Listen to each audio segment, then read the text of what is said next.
Howdy mates, here's the fifth and last video I wanted to make for today. So we've stumbled upon another spring wildflower that I finally have had a chance to take a glance. So we're looking at something called the Rue-Anemone, also known as the thalictroides.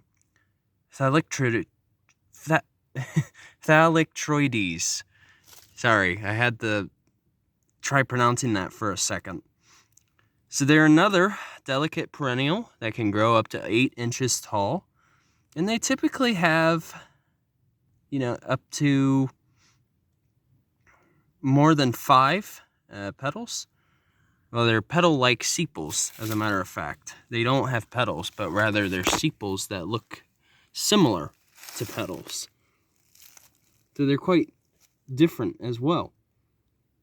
But they can be found in a range of wooded habitats, which could be rich floodplains to even dry uplands.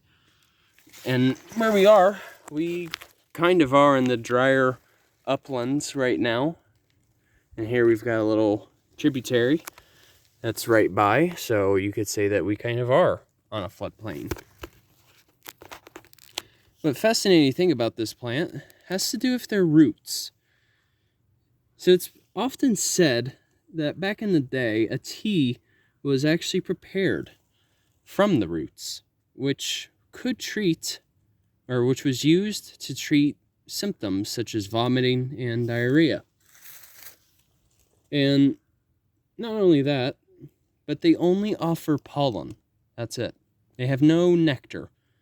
So only pollinators can come up to this flower. And even the flies also consume the pollen that come off of these flowers. But yeah, you can see, like, with the sepals, they're kind of round shaped, as you can sort of tell. It kind of reminds you of looking at an elliptical shape. Yeah, the sepals look elliptical, more or less.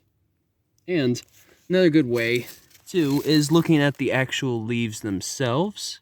As you can see, they kind of have like a sort of like a heart shape to them. So that's another way of how you can tell when you see the Rue-Anemone. But yeah, and this often is mistaken for something called the false Rue-Anemone. So a good difference. So like if you really want to know the difference between them, you want to pay attention to the number of sepals. With the false Rue-Anemone, the only major difference really is there's 5 sepals. Unlike with this one, there are more than 5. So that's a good way you can tell. And the false Rue-Anemone also prefers rich wooded habitats, or the rich soil, as a matter of fact. So that's why they can commonly be mistaken for one another. So alrighty, hope you guys got something out of the video. Yeah, so not only that, but they do have a medicinal benefit too. You can actually make a tea out of these flowers too. So that's something I always like to mention about, is anything medicinal about the flower. It kind of throws in the why we should care part of it. So alrighty, hope all of you enjoy your rest of your Saturday, and Journey on a Journey is outwards. Take care, folks.